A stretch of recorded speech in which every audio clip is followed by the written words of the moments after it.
I think the Rift Rivals format for this year is much better than last year because it's going to prove that like one region is actually better than the other region. NA beat us on our home soil, and it would be good for us to return the favor. This year we want to show that we actually grew and we are stronger. And that's Europe winning the group stage and getting the first 3 picks. NA versus EU is just a sick rivalry, and like people are invested. You're saying NA versus EU, it's really EU versus TL, so. He's so low on health, only the flash forward double it! Liquid off to a huge lead! I think if we get one on the board beating Liquid, I think that's pretty much the tournament or the best of 5 over, so let's try and get that one quick. 100 Thieves, Echo Fox, or TL can very easily beat Fnatic. Maybe they think we're weak, you know, free win, something like that. Even though G2 is really good, confident against the other 2 teams. When I watch NALCS, looks like, oh man, what are they doing? Coast is not clear the bottom lane. A Doran gets deleted by a rocket barrage. Hjarnan on that Heimerdinger. I don't want to be cocky, but just feel like we're just way too good compared to NA teams, you know. Winning is nice, but the winning against America, such a great feeling.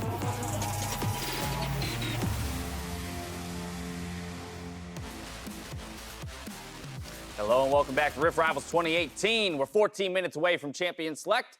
While EU comes into the series today with an advantage, the home crowd here hopes to equalize the odds for NA. I think NA will totally be able to pull it off, hardcore. Oh, NA, baby. That's an easy one. It's going to be Fnatic. EU, they always start off with a big bang, but NA always pulls it off in the end. Yeah, absolutely, NA. No question. I mean, not trying to be biased or anything. Group stage was a bait. NA 3-0 today. 3-0 easy. NA is about to tear it up.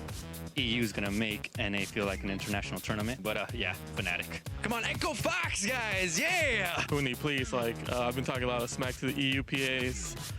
My job is sort of on the line. Like, if you don't pull this off, then there's gonna be no more Joel NA PA, so just please, please, please. The stakes have been raised. I didn't know Joel's job was on the line. Apparently. That's a big deal. People getting fired here. That's a big oh my goodness. smack talk if you're betting your job. For real. I will never be on the analyst desk again if North America. Woo! Ladies and gentlemen, Joel's work life is on the line. I've never pulled for NA so hard than I am right now. To get their thoughts on Game 1, though, of Rift Rivals Finals, let's send it over to the casters, who will be bringing you the series. Thank you, Dash. Hello, everyone. I'm Daniel Jankos, and watching every word I say around my NA analysts, Isaac, Azeo, Cummings, Bentley, and Aiden, Zyrene Moon, and I have to, because you guys are on top of it. You're not going to let me get away with any of this EU fandom, huh? Yeah, absolutely. I mean, it's an all-American cast right now. I'm Canadian. Oh, that's true. Still, North America. I'm from Hello? I'm from Oregon, so I'm an EU representative. It counts, guys. Don't worry about it. All right. Well, Game 1, of course, is going to feature G2's Wunder, and this guy has been putting on MVP performances in just about every one of his games, looking like the strongest individual talent coming out of Europe this tournament. Yeah, he has been playing so damn well, looking super prepared on the Aatrox. A lot of players have not really seemed to have an answer to it, have not really understood the champion very well, and he has been slamming in all 3 of these games. Yeah, he came here with a goal to prove himself, and he absolutely has. He's first in average gold at 15 minutes at Rift Rivals, despite playing on a team that is known for funneling not him, but their mid laner. So the fact that he has more average gold than people who get funneled is absolutely insane. It's definitely crazy, and this is really interesting to see now because all the pressure feels like it's on Huni on the opposite side because, quite frankly, he's been a bit of a disappointment this tournament. Yeah, he's just saving it for later, you know? He's just been charging up throughout the event, but Huni certainly has not put on a good performance, you know, considered one of the best, if not the best, top laners in the region, has had 3 disappointing games, and he needs to show up big today if North America is going to have a chance. Yeah, actually like 4 disappointing games in a row because even before Rift Rivals, he had that game where he got destroyed in the top lane. And so it's been pretty downhill for Huni, and if there's any time to kind of get your groove back, it's now. And I'd really like to see them go back to the tried and true. Dardoch and Huni, their one win is them kind of being paired up in the top lane, working well together on the Kindred and the Ornn.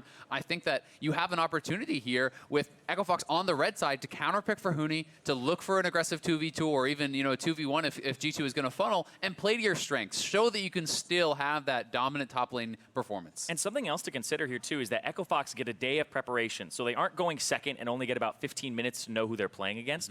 They got to know know since yesterday that they're going up against G2. Been reading the trucks, tooltips. Reading the tooltips, get those reading extra details. Heimerdinger as well, potentially. But the big point here is they get to prepare whatever strategy they want to run, and so far they've decided they're going to sub Altec into the bottom lane and have Fenix in the mid lane. So Damonte is out, and this is another thing that when they played G2, they didn't have Altec in. So it's a little bit of a different look for them in terms of personnel, but also potentially strategy against G2 today. And I want to see exactly what the plan is for this team, for this lineup. You see Damonte standing behind the players, and you know, I think regardless if you're from NA or EU, you know that Huni can have those monster performances where he puts the team on his back. We've seen Dardoch set him up for it. So I think if you're an NA fan, that's what you're hoping for. And I wonder how seriously G2 are taking the competition, as they have looked like the strongest team this tournament. I mean, I think they have to take it very seriously. You know, if you are going to throw one of the other two teams at Team Liquid beat both of them in the group stage. If G2 loses here, all of a sudden, you know, Team Liquid picks up their win. You get 2 wins. Even if 100 Thieves doesn't win, Team Liquid can come out again, and then all of a sudden, you know, you've lost the series, right? So really every game does matter quite a lot, and there's huge expectations here for G2 as the best team showing from Europe, you know, especially when Splyce really has been struggling and hasn't picked up any wins. Yeah, it's on G2 a lot, and because even if it does get to 4 games and it goes 2-2, it means that Echo Fox would come back out, and G2 potentially is one team that you would run against Team Liquid already again. So there's a lot that can be considered here, but G2, it's big to pick up a win here, and if they get upset by Echo Fox, it does set up NA for the future, definitely. Absolutely, every single win counts. Well, that's what we're looking for in Game 1. Until then, back to you, Dash. Thank you very much, gentlemen. Looking at his first matchup, though, Coach Anero shared his reasoning behind the roster submitted versus G2. Yeah, so we've been testing a few roster iterations with this. We thought it was like perfect time pretty much to see how these different roster moves can work and see if there's strategies that work around that. So putting Johnny back in, we're just kind of going back to what we had on day 1 and the strategy we had around that, just to try it again against another European team, because we really wanted to do that against G2. Getting a win would be so nice, especially against G2 with Grabs. Me and him are good friends. We planned on possibly working together before the season started. So, I mean, just being able to beat him would be real nice, especially after the trash talk I got in my direct messages last night with him. I mean, I can't trash talk right now. Like, we're 0-1 against him, so I kind of have to accept it until we beat them. Going back to the lineup that they had on day 1, as he mentioned, of course, they didn't know who their opponent would be since EU got the counter pick. But how do you guys feel about that move? Do you think this is a stronger Echo Fox with Altec in? I think it's a little bit better. I think it's, at least in what we've seen in the LCS, it would be nice to have Fang in there for the complete synergy between Altec and Fang, but they couldn't do that with the international substitution rules. That said, I understand why Europe selected G2 for Echo Fox, just with how crazy they can be. Yeah, I mean, they should be able to control them. I just think, like, it's surprising he's saying they want to go back to kind of the strategy they did play on day 1. They really wanted to do it against a different team, because that was actually a funnel strat for Altec, specifically when we had Huni playing Renekton at the enemy turret, dying 10 million times. Not saying they're going to do exactly the same strat, but at least that's kind of what he's heading towards with this substitution. Yeah, he could also be referring to day 1 of the summer split. So that's when they put Altec up top on Wunder, they put Huni bottom lane on Yasuo.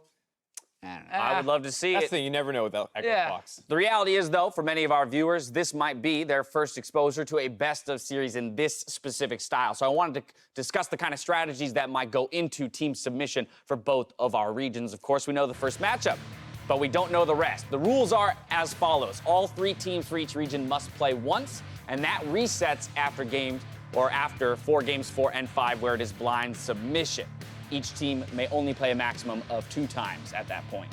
Yeah, and there's basically 2 strategies Europe can go for here. The first one is the 3-0 strategy, is what we can call it. It's where they actually put Splyce against 100 Thieves, and they hope that Splyce can take that win against the weakest of the North American teams. Now, there is a small problem with this, and that would be G2 Esports is now playing against Echo Fox, so they're not the ones who's playing Team Liquid, which would be the safest one for Europe to guarantee a 3-0. But they do have the option to do this if they want to try and close it out quickly. Right, or they can do another strategy, which some would refer to as the safe strategy, where they're basically sacrificing Splyce to NA's most powerful team in Team Liquid, so they can give themselves a higher probability of going into Game 4 with a 2-1 lead. If they think Fnatic has an easier win against 100 Thieves and G2 has an easier win against Echo Fox, they intentionally mismatch team strength in the one matchup as much as possible to try and go 2-1.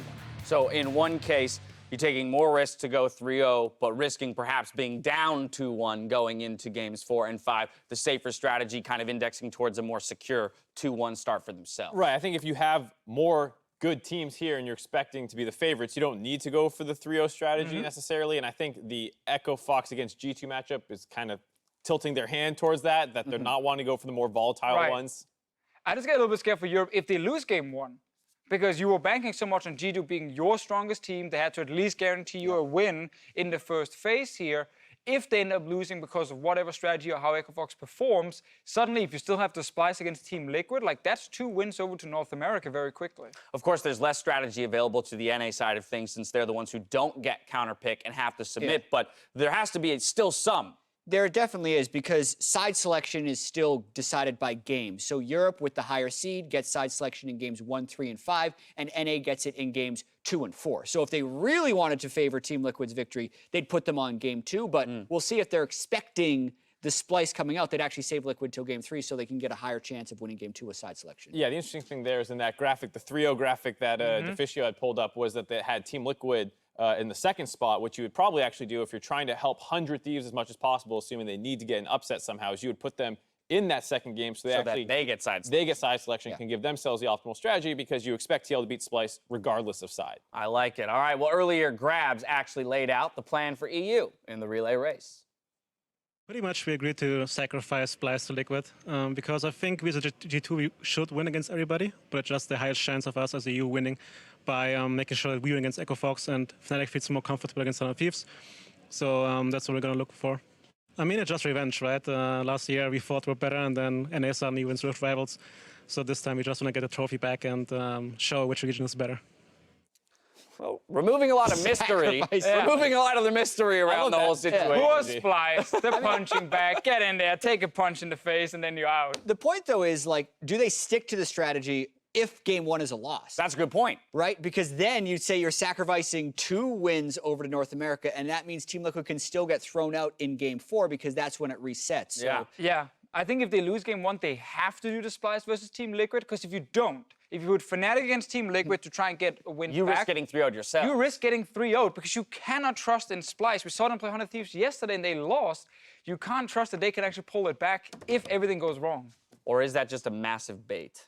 That's what I hope, is that they're like, we're sacrificing Splice, Team Liquid. Go third game, limp it in there. And then Fnatic actually goes up against them. All right, well, we got some time, so I want to get some predictions from you guys, as this is an international final. So down the line, who's going to take it, NA or EU? Starting with you, Mark Z. I've been trying to be as nice to my region as possible. I'm going to continue to do it. NA is going to win 3-2. Wow, you're so kind. Kind to my region. We're giving them a little bit of faith, because some people who are the region's analysts... Who's winning here? I was going to say, you think 3-2, where are the wins coming for NA? I think it'll probably be in a Fnatic versus 100 Thieves game, or in this, if they get into the 4-5 match blind, whoever gets matched up versus Fnatic. They play a really aggressive style that can get turned around if things start going poorly. And thus far this tournament, we haven't seen an upset in a game, and it feels like we're due for one. I'm praying it's not Splice pulling an upset, and that one of the other teams can take down the better European teams. All right, Deficio, the floor is yours. Yeah, I mean, I'm obviously saying Europe is going to win this. If we ignore Splice's games here, they're 5-1, with G2 and Fnatic so far. Splice are the 0-3 team. They will get sacrificed, as we heard from Grabs, against Team Liquid. So Europe will 3-1 because G2 wins, Fnatic wins, and then they put in G2 again in game 4, and they game will 4, win. and they lock it up there. Jat, what are you thinking? I mean, I'm thinking that yesterday I got these NA versus EU socks, and that said EU was greater than NA. Yeah. And then everyone called me a traitor. But I kind of on Mark's side.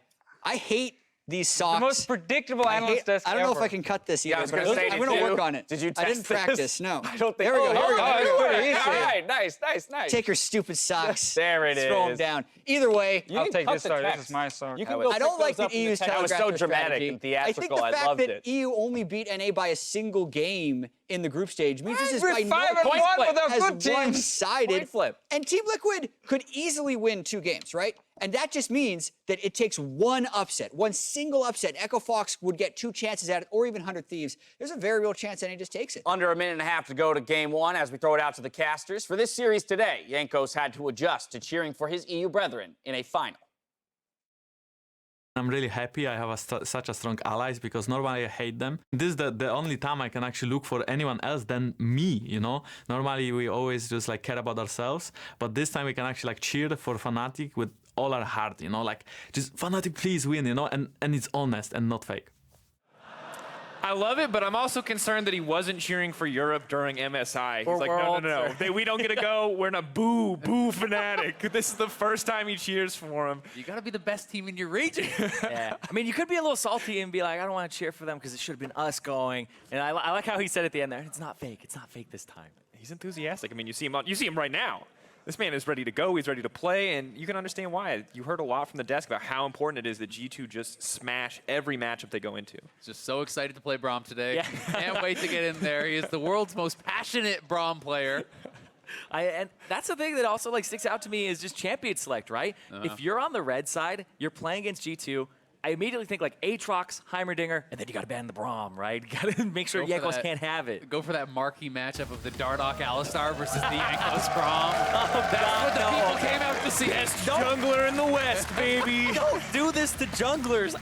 Please, I beg you. All right, well, now we enter picks and bans for the first game in this best of 5. G2 Esports on the blue side. Echo Fox on the red. Already seeing some comfort picks taken away. Nocturne and Heimerdinger not going to see some play. Talia and Yasuo banned away by G2 Esports. It does become pretty tough, and actually really surprised to see that Aatrox banned from G2. Perhaps giving credit to Huni that he may have actually been practicing this and being willing to bring it out. But G2 has been so willing to first pick the Aatrox that I'm very surprised to see a blue side ban on it. They blind picked it twice, first pick. That actually blows my mind. And maybe they're saying, we don't want to do this. There's something that's higher priority. I'm unsure about that, though. You can kind of go like a step further, too. And if you're saying, okay, well, maybe like Huni has a counter prepared, if you're thinking that he has the Fiora, but you're not willing to actually give it over and play that counter yourselves, then you can kind of take that next logical leap and say, okay, we have to self-ban. Yeah, it's the long con there, right? Where you go, oh, man, maybe they have a counter for this, and since it's a best of one, you don't want to have to test that.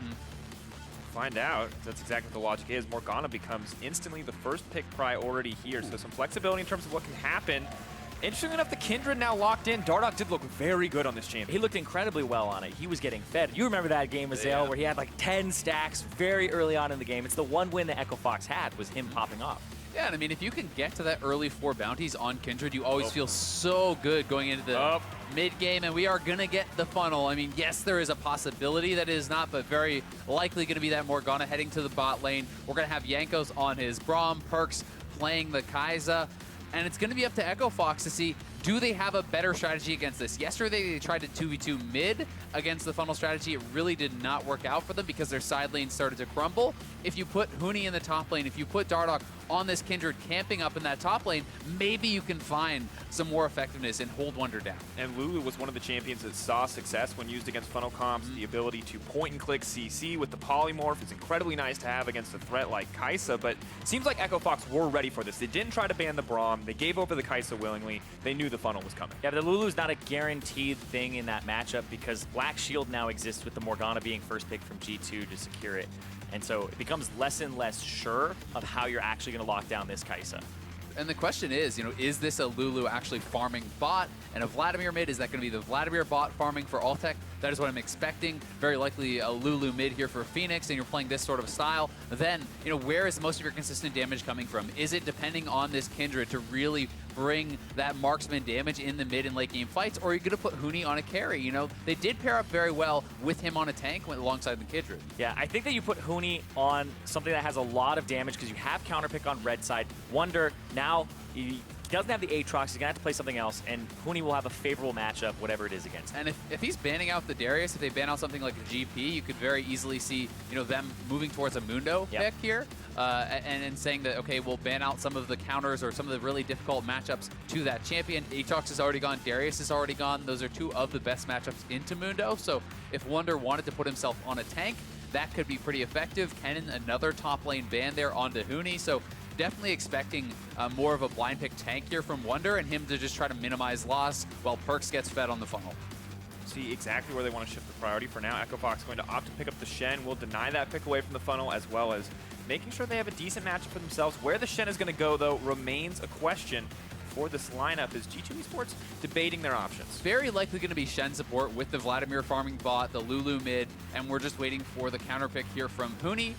Poppy is the choice for Wunder, and Poppy has actually been receiving quite a few buffs, is actually quite a strong brawler, and is one of those champions that has good utility, is good at minimizing loss, and could see a lot of effectiveness. Wow, and yeah, Poppy, champion that, like you said, has been buffed multiple times, changes to a lot of her her damage on her Q, and then also her ultimate. Now when you snapcast it, no longer makes them untargetable, so you can damage everybody who got knocked up in that one big ultimate. Also applies Plasma for the Kai'Sa to follow up. There's a tremendous amount of CC on this G2 squad.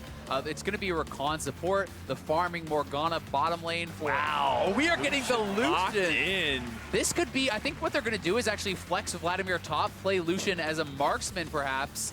It could be Lucian top for Huni, but I do think he's going to flex the Vladimir top, play Vladimir into Poppy, which is a very strong matchup in that 1v1. And this is one of the things that, you saw Jankos on the screen, he was looking kind of confused, and this is one of the things that EchoFox can do. They have so much flexibility in draft. Huni can play everything, so you can swap these champions around, and while you're expecting to see a farming Vladimir bot, it's not going to be that. It will be Huni on the top lane Vladimir. And it's also going to be Altec, who just got subbed in on this Lucian, where he got a pentakill literally a week ago on this champion. Granted, he was funneled, but he does know how to play this champion and push the limits of it. Absolutely classic strategies here. EchoFox showing us the variety that they have, everything that they can bring to the table in terms of creative picks and drafting, and G2 on the opposite side, pure funnel. When we saw them in Europe, it was old Aatrox in the hands of Wunder. He still got to play a carry. This time around, everyone is supporting the Kai'Sa. There is one damage threat on this team, and it is Perkz. Yeah, Perkz, he has been put in this situation many times, but the reason they are so good at running these funnels is because it pays off. Perkz knows how to execute, and everybody knows how to defend him. And the Poppy is another layer with the steadfast presence, where what's the engage on the side of Fox? It's really the Shen getting in there with a shadow dash, and that's shut down by the Poppy if Wunder is actually on point with his W. Could be tough. You can also look for things like the Vladimir being sped up by the Lulu, trying to fly in for those engages. But yeah, it's going to be kind of all eggs in the Perkz basket once again. But he is the best player on G2. He is their star, and he has been so damn consistent. Jankos working so well alongside him. And this is a funnel that G2 can be proactive with. They're very good at getting out on the map with the Kai'Sa, matching any dives that could be coming in here from EchoFox if they attack the side lanes. And I'm very excited to see these two teams clash with their differing styles. Cannot wait to see it. We're going to start now. G2 Esports coming in on the blue side. EchoFox on the red. First match of this best of 5. One last set of games. EU versus NA. Who will reign supreme? And I love this from Dardoch, where he's already marked Perkz, sending a message. And one of the big things in funnels is the other jungler has to figure out what to do against it. Sometimes you go mid towards the funnel on the waves because their timings are very deliberate and you can understand them and kind of catch them. But also going to side lanes that have gank potential are also options that you can go for. But it looks like Dardoch is sending a message already, marking Perkz and saying this is where he's going to go. And it will be very interesting to see if that is going to end up being the strategy. I mean, again, yesterday they did try this Rumble mid with Huni, Pantheon jungle, try to 2v2 against the funnel in the mid lane, and then utilize their pressure there to take away some of the jungle camps. Unfortunately, everything kind of fell apart when Wunder crushed Fenix in the top lane on the Aatrox, and then the strategy ends up not looking so good. But I think they could try to 2v2 mid. They could try to camp top, and are looking to steal away this red level 1. EchoFox just has to give it. Yeah, they give it, but what they should get is mid lane priority, and if they can actually slow Perkz enough here and have the Lulu push with Glitter Lance, he may lose a minion or two because it's Jankos actually. Oh, that's interesting. They didn't smite the first camp. Usually you smite the first camp to try and get there because he's losing stuff to the turret. I think they might want to try to go for the scuttle or something, which is kind of interesting to save that away. That's They're later. actually going right back for the Raptors, so they're going to try to save smite for the Raptors and take away multiple topside camps. So definitely more of a commitment to the counter jungling style, but as you said, they lost the full first wave to the turret. So this is more of a focus on shutting down Dardoch than it is on optimizing farm for Perkz. So that is kind of the trade-off that they're making. They're saying, hey, if we keep the Kindred down, it doesn't matter if we're a little bit down ourselves. And with how good Dardoch looked on this champion, it makes a lot of sense to try to take something away from him, but he is undeterred. Moves into the bottom side. Yes, he has been delayed, but he's still going to get 2 buffs, and it looks like he is set up to clear out this bottom side nicely. Yeah, but he's mega unlucky. The scuttle on his side isn't the marked one, so it's funny because like what you want to do to get that stack is not actually kill the bottom scuttle. You wait a minute until the mark moves over to it, but that delays you taking a scuttle crab, which could potentially go over to the funnel. So this puts you in kind of a odd situation as the Kindred. Yeah, and while you always want to prioritize marks, you have to optimize farm first, right? The marks are secondary. They do kind of multiply your power, but you need the farm and the items to actually get that base power to start multiplying in the first place. So We'll see how well this is going to work out for him, and also how effective Huni can actually be up in that 1v1, because, you know, while I do think Vladimir can start to take over against Wunder, and Wunder, you know, yes, he can itemize for magic resist in the 1v1, but there's double marksman on this team supported by a Lulu, so if you stack too much MR, then you're vulnerable to those marksmen in the mid-game team fights, and that is really kind of the thing he's going to have to work with. It's also an interesting decision for G2. Wunder we considered probably the strongest performing member individually, and they put him on a much more supportive role this time around, whereas in every previous game, he's been a big individual carry. He really has, but when you're in this situation where you're going to funnel, Huni's going to play top, and you know, that is something that is pretty dangerous. If Echo Fox has red side, you're giving away the counter pick. And right now, Fenix, he pushed mid. Jankos had to come back to catch it. They know they're on top side. 4-man dive, bottom potential. Moving in and on the way. They're not showing anything for G2 quite yet. Mark on Wadid. Mark on Wadid, have to be careful. There it is. Going to come. The top flash, beautiful engage. Started things off. Immediate first blood. Echo Fox, no hesitation to force the drag. Oh, the binding misses. Hjarnan goes down. Double dropping for the Lulu. A beautiful start for Echo Fox. And that was just smart anti-funnel macro play there from Echo Fox. Fenix had mid lane priority. Jankos had to come back because they're farming too many jungle camps. Holds the wave. 100% you know exactly where the Kai'Sa and Braum are, so you have numbers advantage. And such a good taunt flash there from Adrian to set it up. There's no real way for Wadid to actually react to this. Here comes the taunt flash. Gets both perfectly placed. Full commitment from Echo Fox. All members fly in. They get the double kill here onto Fenix. And that was a great flash from Altec as well. The binding would have made contact with him. He would have died. And he takes one more turret shot as well, just barely staying alive. Small thing, but unfortunate for Dardoch. The Mark hadn't actually finished channeling, so he doesn't actually pick up the bounty on Wadid, but they're still going to feel very, very good about that initial play. You always do have to track, though, how quickly can you get to the 4 stacks, because if you get that 4-stack bounty, you're going to be massively more effective with the additional range in the team fights. Yeah, go ahead. This is the kind of start that Echo Fox and North America are looking for. You hear the crowd erupt when Echo Fox get those 2 kills. Now a 1K gold lead in the early game, but you have to keep the momentum up because Perkz is an inevitability. At some point, this Kai'Sa will be able to kill everybody. He's an inevitability, but look at that. Dardoch going in. Can't block anything else with the Unbreakable. Fenix walking forward. Perkz getting chunked out. Good use of the pressure they have in the mid lane. Yeah, very nicely done. I mean, they're going to push them back. He's going to be able to get a bounty in the bottom river now because bot lane is pushing. They shove out Perkz. He can roam down, pick up his first mark here on the bottom side, and even potentially, you know, look to put more pressure down on that bottom lane. For now, G2 Hjarnan and Wadid now going to have to play a little bit safer as Dardoch picks up the first mark, as you mentioned. Wunder, interestingly enough, keeping pressure on the top side of the map, but at a certain point, Huni's just going to be unconcerned by that Poppy for now, though. Pressure goes in favor of G2. Taunt not going to connect to the flash, though. You know next time it's up, he's going to be looking for it one more time. Yeah, and another thing that needs to be considered here is Fenix, he's the one who got the 2 kills. He gets the Lost Chapter very early. He has more shoving power, a lot of damage in that mid lane. And the more I think about it, Lulu's actually super good into Kai'Sa because her E gives true sight. So in team fights, she's stealth, you still see her. Look at this roam actually on the bot side. Jankos running down to the bottom lane, trying to preempt any potential dives. While it's not going to pan out in this case, this is one of the things I think G2 does so well with the funnel. They don't just stay glued together with this Kai'Sa and Braum. Jankos tries to read the map using his jungle skills to kind of say, hey, where is their jungler going to be? I can still counter gank whether I'm a Braum or Sejuani or whatever, and he really is very effective with it. And then he ganks the lane that he's supposed to be in. Forward, custom blow stacks have not come in yet. Flash out, Fenix going to tank it on the way out, but no stun. Means no kill for the side of G2. I mean, they still get the flash out of him and the wild growth, so he is very killable right now, especially since Perkz now has killer instinct.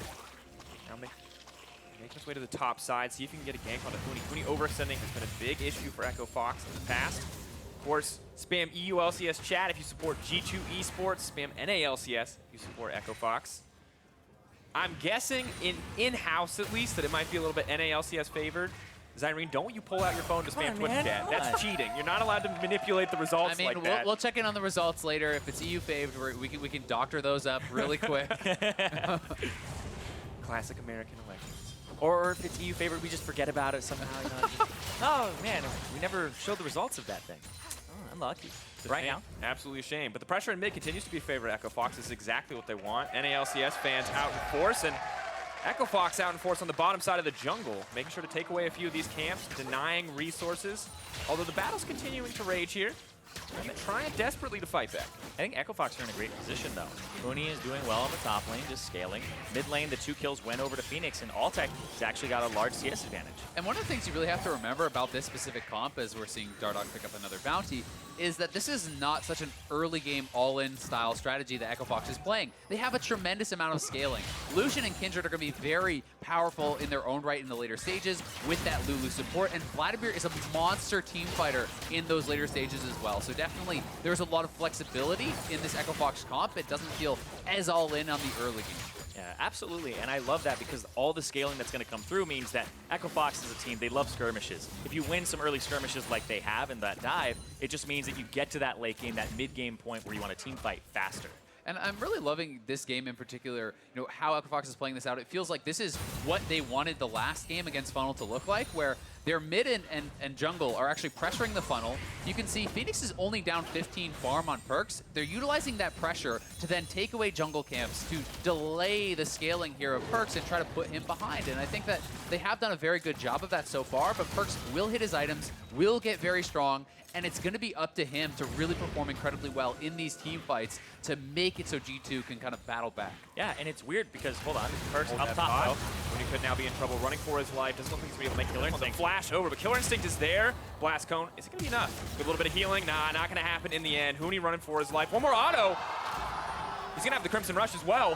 Sidesteps. Huni can't make it out. So close, but Jankos going to get it in the end. Yeah, it goes over to the Braum, though, so that gold, that big amount of money doesn't go over to the Kai'Sa. And Phoenix is actually ahead in experience here in mid lane, so it's still like Perkz chasing this guy around, losing CS to the turret, losing experience. So this funnel is purely in gold, and he didn't even get that much off that kill. And it looks like a single kill is all it takes to sway public perception to win the vote there.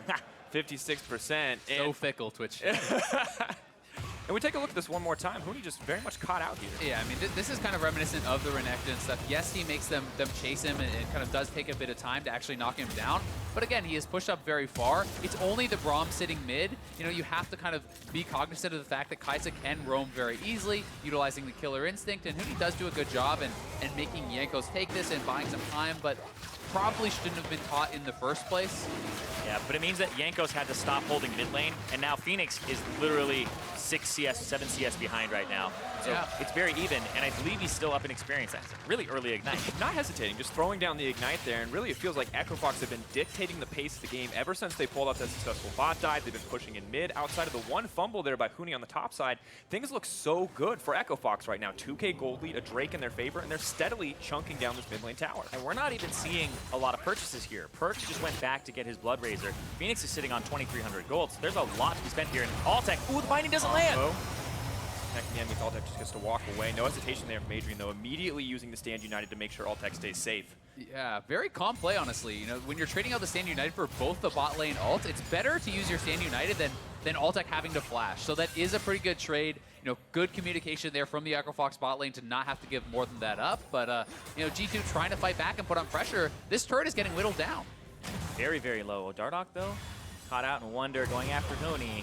Saying it's welcome. He's going to need the ulti to heal up, but he has the fool to buy a bit of time. Ulti is going to miss. Kindred now using her ulti as well, so ulti's just staying used up. Maybe G2 can use this time to force down the top lane tower, but could be very vulnerable on the bottom side if they do.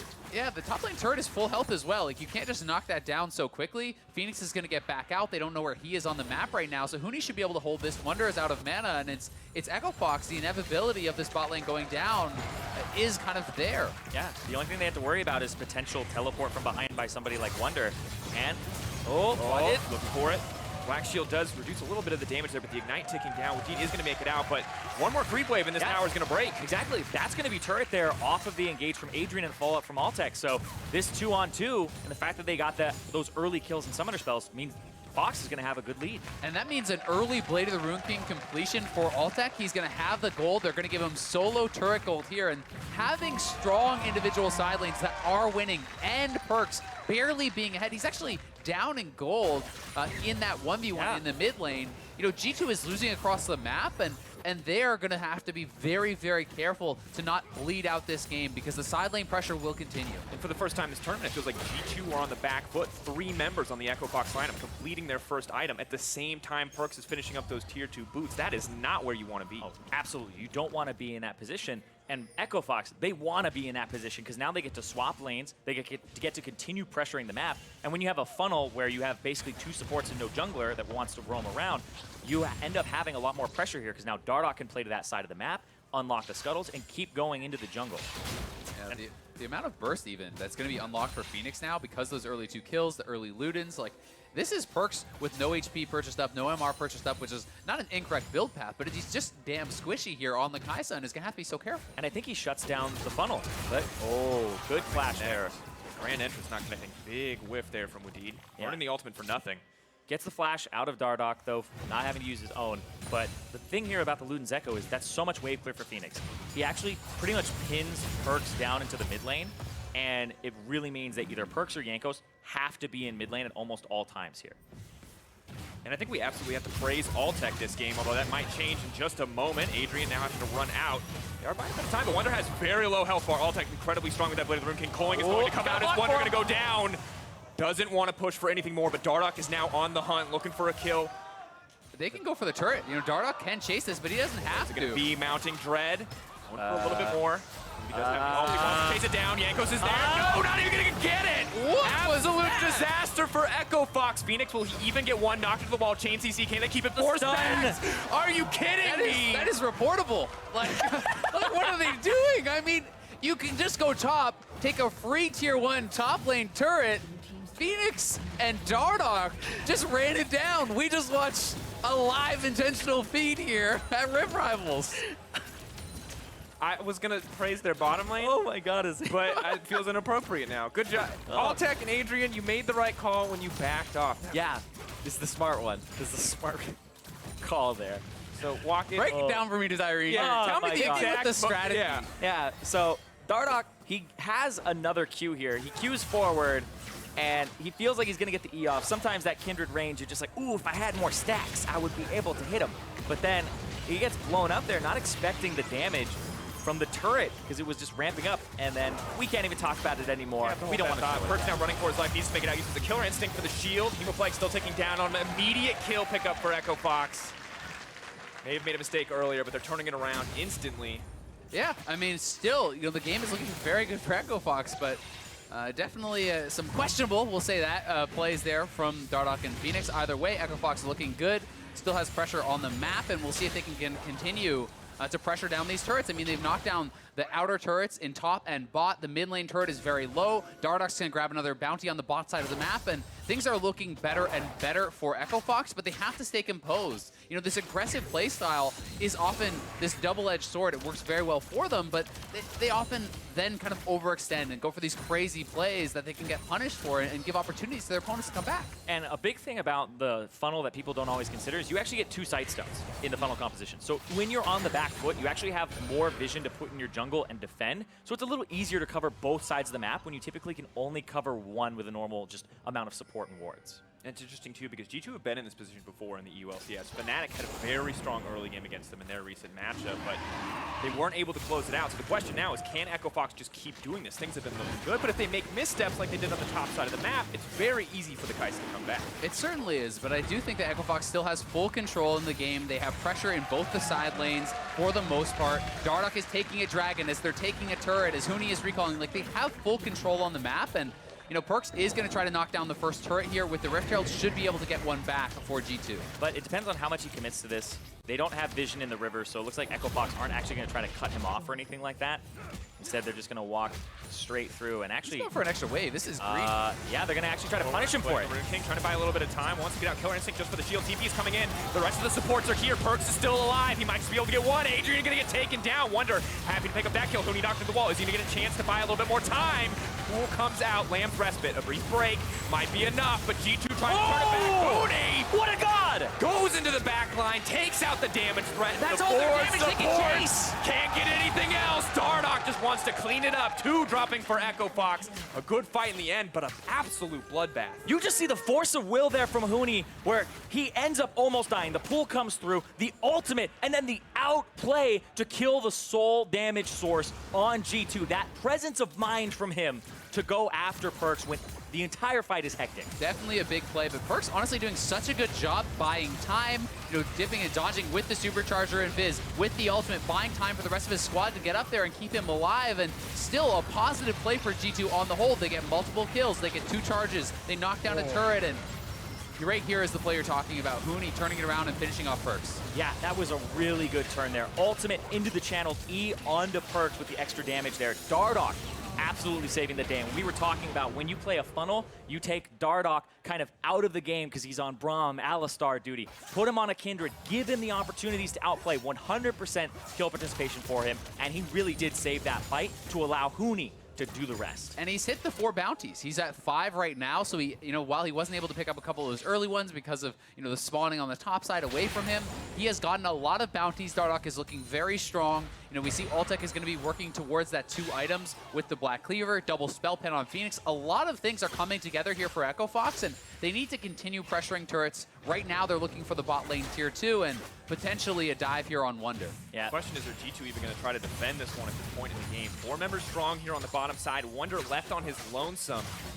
Not even going to get a chance to defend this one. Hjarnan's here, but too little, too late. So Echo Fox going to grab another tower, continue to extend this gold lead, and we're a minute away from Baron spawning with this kind of massive lead. Yeah, and that's the thing is, like Kazale was saying, you have to keep this pressure up because right now, Perkz, 2-item spike for himself, has the Rage Blade, now has a stopwatch for the next fight, and so he becomes even harder to kill. It gives him more time to stack the Rage Blade, which actually interacts with the Braum passive of stacking up 2 every 2 shots. So Braum applies 1, 2 hits from Kai'Sa sets off the stun. So it's much harder to actually be engaged in these fights and actually have the uptime when you're against this combo.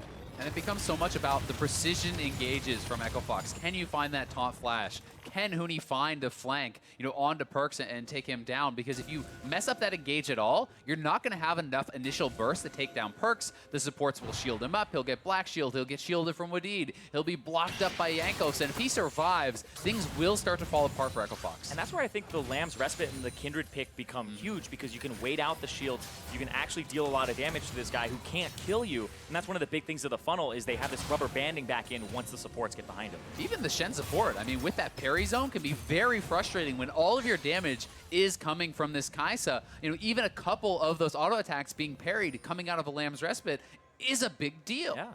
And Spirit's Refuge, the double proc's not going to come through. And now, things look good. Perkz, though, potentially looking for a little bit of action here on the side lane, hoping Huni will overextend. Just use the E. Tides of Blood.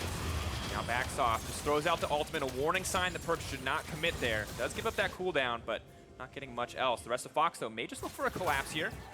Have to be careful about grouping in the funnel. Wadid now gonna look for the engage, only connects on 1, though. Has to back out, hesitation as Dardoch may just look to turn this. Jankos using the Unbreakable. Now they're using the ultimate to disengage. Hjarnan looking for a little bit more, but the binding does not connect. One member is getting chipped down. Perkz alive, but he's all on his lonesome on this side there. They are gonna get 1. Huni's on the front lines, but looking at Perkz' health bar.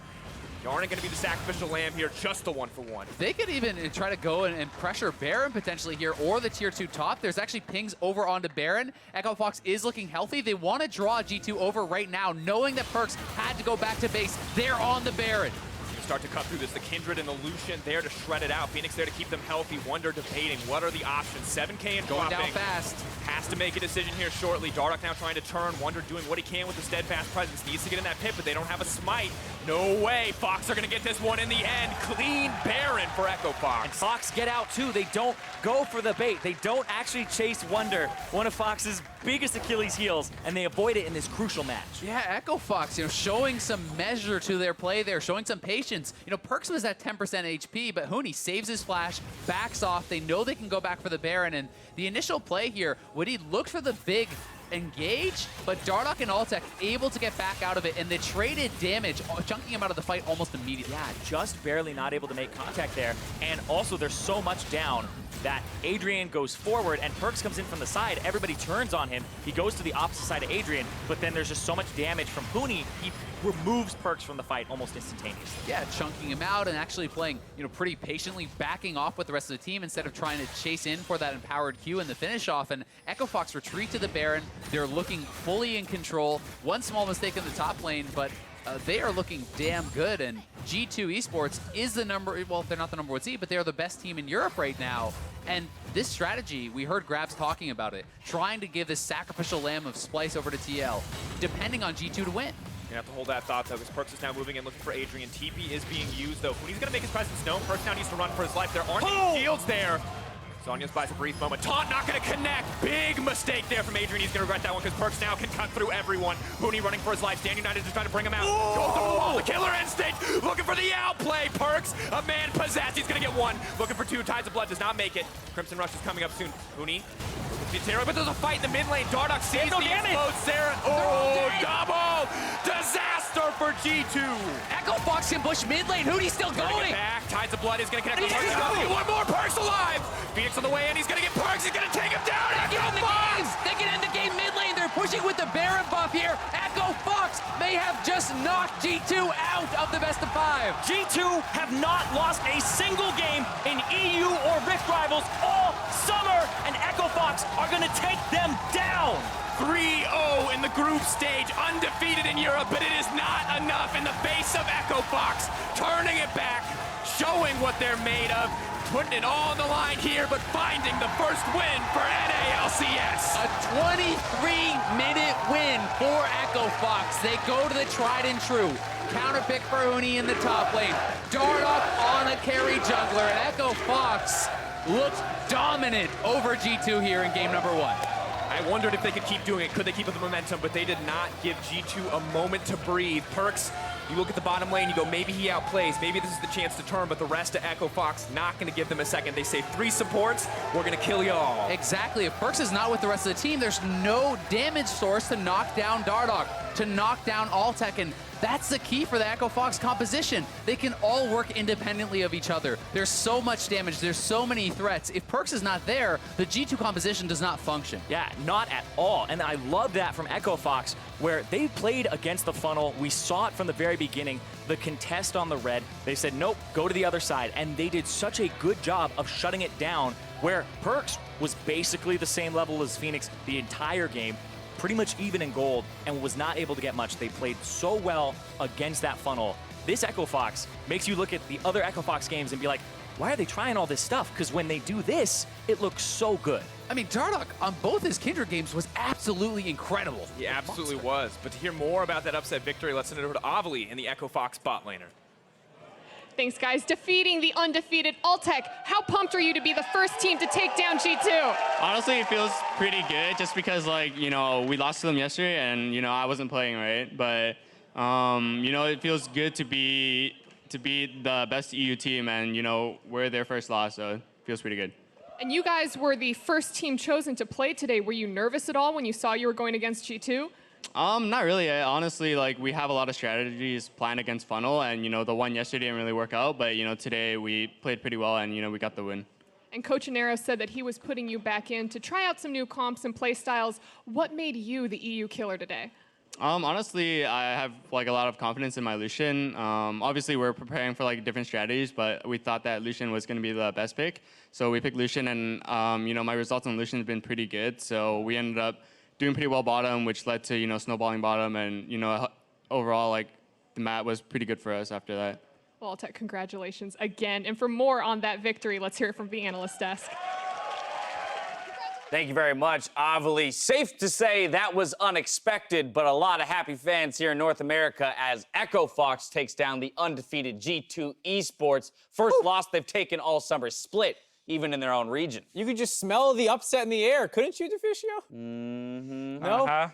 No? Do you guys want to talk about the draft? Sure. Yeah, I mean, I'd love to, actually. I would love to. You want to talk about the draft? I want to talk about the draft. All right, let's talk about it. I think G2 will not be unhappy, you know, standard Morgana in there, the Braum for Jankos, Kaiser for Perkz, it's all there, it's all great. I like the answers, though, with, like, pushing mid laner, aggressive bot lane that actually took an early turret as well, and I don't really care about Huni's Vladimir, didn't do much in the early game. Yeah, and I will say the counters have a window with which they work, and then they would stop working, and Echo Fox managed to win within that window. So Lulu shoving up early, Kindred having that small synergy against Funnel of having slightly more access to marks from the lower jungle attention that the other team has, but then mainly just the fact that they were able to get a lot of early tempo, they were able to take a lot of early turrets with their double marksman, and they just snowballed their advantage forward. But this is such an early dive. Look at the levels right here. The fact that Shen initiates this one, but then also is able to drop turret aggro onto someone else so the heat of the turret resets to do a little bit less damage.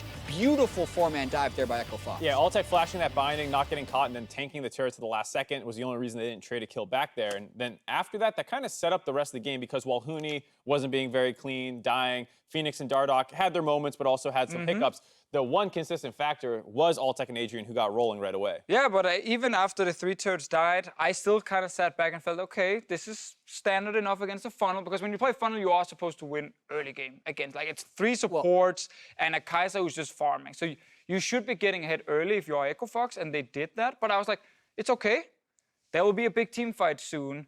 G2 will win that team fight like they always do.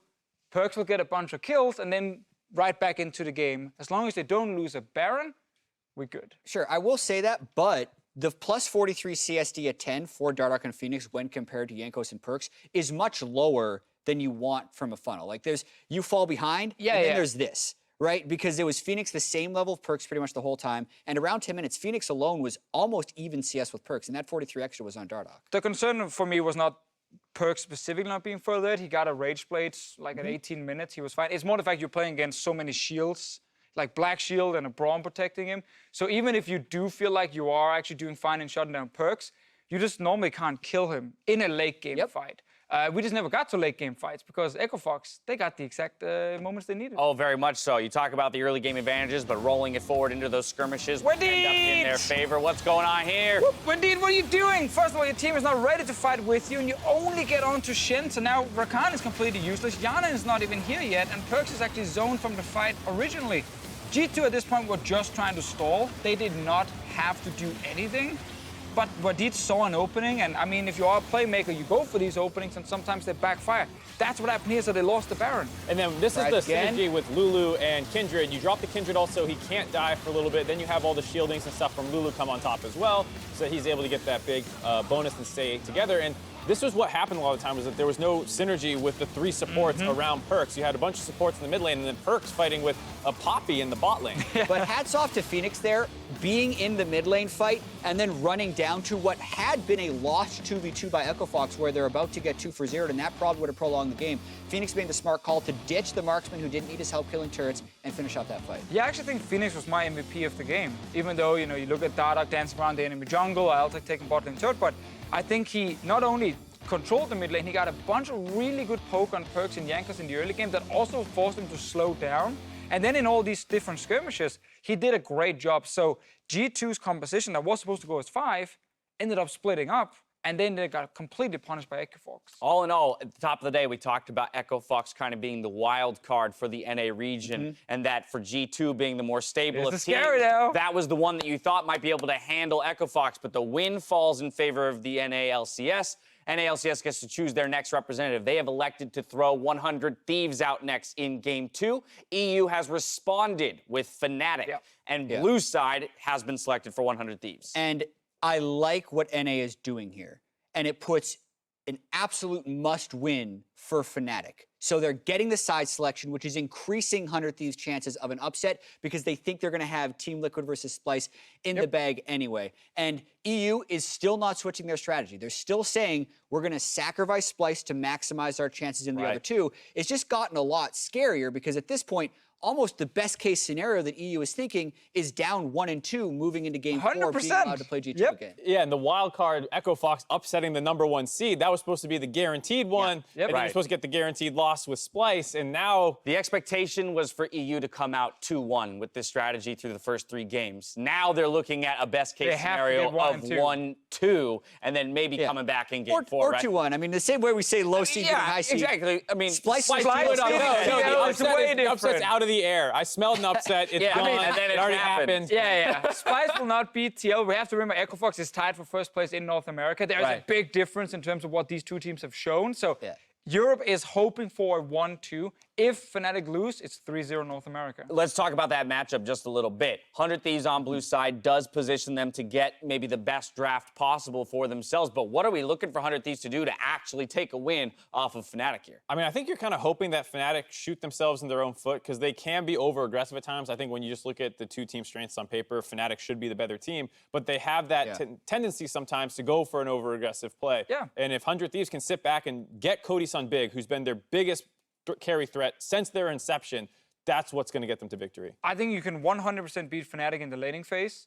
We know they mainly want to run tanks top lane. We know in the bottom lane it is some of the standard mages, but if you have things like Lucian and you actually can get him ahead early, you can shut down Whippo and Hylissang in the bot lane, and then Fnatic and this like 5-man run at you comp is not very scary because they need to be ahead, so they're the ones forcing the fights. Yeah, and just to set some expectations, I'm not expecting too much from 100 Thieves because we have to remember this is their first week playing with Levi and Brandini on their main roster. They tried a Levi funnel the first time they played against G2, didn't work. I think their best chance is to play actually as standard as possible with strong lanes. Try and give Levi winning lanes so he turns it into more of a solo queue experience where he can thrive and try and carry that way. But I think it's pretty unlikely for this case, and I'm hoping for the Game 4 NA victory. A big surprise here in Game 1 as NA takes it. They drew first blood. We'll see if Fnatic can equalize the scoreline versus 100 Thieves in Game 2. Don't touch that browser.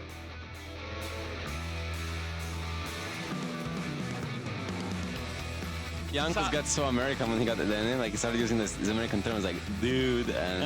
Okay. You say bastard. No, you said it. I never said bastard. The top flash, beautiful engage, started things off. Immediate first blood. Echo Fox, no hesitation to force the trap. Oh, the binding misses. Hjarnan goes down. Double dropping for the Lulu. Chase it down. Jankos is there. No, not even gonna get it. What? Absolute disaster for Echo Fox. No. Go. Oh god. Okay, Kaiser. Okay. You guys win. Ready. Nice, got one. I got. Nice.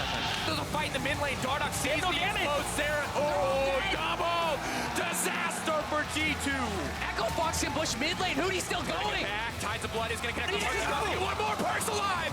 Phoenix on the way in. He's going to get Perkz. He's going to take him down. They can end the game mid lane. They're pushing with the Baron buff here. Echo Fox may have just knocked G2 out of the best of 5. The sub above difference is legendary. With Jersey mics, throwing an unforgettable party is easy. Now this is a party. Jersey mics, be a sub above.